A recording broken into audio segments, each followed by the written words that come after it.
Let's talk Jayden Reed. This guy is having a breakout season for the Packers, but Pervenders was practically invisible in their loss to the Lions. It's a head-scratcher when you consider how explosive he's been all year. It certainly raised some truncheons. You look at his stats, 44 catches. Yeah.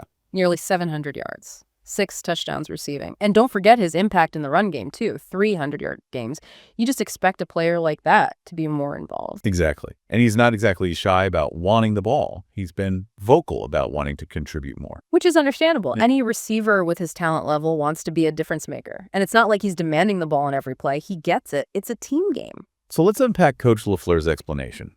He's pointing to the Lions' defensive scheme and says they were committed to the run game. Plus, the emphasis on 2 tight end sets might have impacted Reed's snaps. But that's the thing, though. Even with 2 tight ends, Reed's versatility should be an advantage. He can line up in the slot. He can play outside. It's not like he's limited to one spot on the field. And we know the Lions had a specific game plan against the Packers' run game. They were crowding the line of scrimmage. So you're telling me that LaFleur, one of the brightest offensive minds in the game, couldn't scheme Reed open against that? It does seem like a missed opportunity, especially when you consider the other receiving options. Christian Watson is a threat, but he's still developing. Dontavian Wicks has shown flashes, but has struggled with consistency.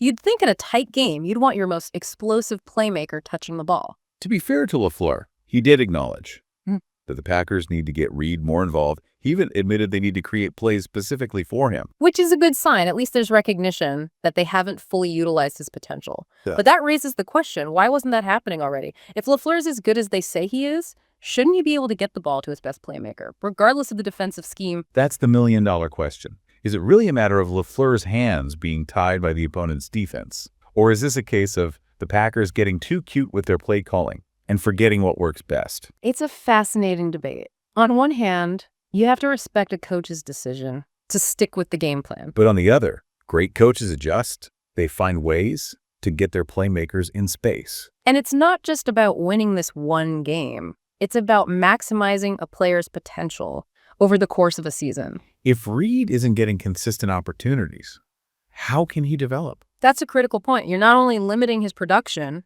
but potentially hindering his growth as a player. And for a young receiver, that can have long-term consequences. Look, LaFleur is clearly a talented coach. He's got a Super Bowl ring. But this situation raises questions. Is this a one-time thing? Or is it indicative of a larger trend in the Packers' offensive approach? Are they becoming more conservative, less willing to take risks? And if that's the case, where does that leave a dynamic playmaker like Jayden Reed? That's the big question. Can he thrive in a system that doesn't prioritize getting him the ball? Or will he become another casualty of a coaching staff that's too rigid in its approach? The Packers are always in win-now mode. But sometimes you have to balance that with developing your young talent. You need to find ways to let those guys shine. Absolutely. You can't just keep a guy like Reed on the sidelines. You have to find creative ways to utilize his skills. If not, you're wasting a valuable asset. This situation with Reed feels like a microcosm, a larger issue. It's about adaptability, innovation, and recognizing the value of your most talented players. It's a reminder that even in a league as complex as the NFL, sometimes the simplest solutions are the best. Get the ball to your playmakers and let them make plays. It's something to consider. It'll be interesting to see how the Packers respond. Will they make the necessary adjustments? Or will we see more of the same? Only time will tell. But this situation has certainly sparked a conversation. And those conversations Yes. can lead to change. Hopefully, it leads to positive change for the Packers, for LaFleur, and most importantly, for Jayden Reed. It's a reminder that in the NFL, the margins are thin. Every decision matters. Yeah. Every opportunity counts. So as we wrap up this discussion, I'm left with one overarching thought. What is it? The Packers need to unleash Jayden Reed. Let him be the dynamic weapon he's shown he can be. I couldn't agree more. It's about trusting your talent, giving him the freedom to make plays. And putting him in positions to succeed. Exactly. It's not just about targets. It's about quality targets, giving him opportunities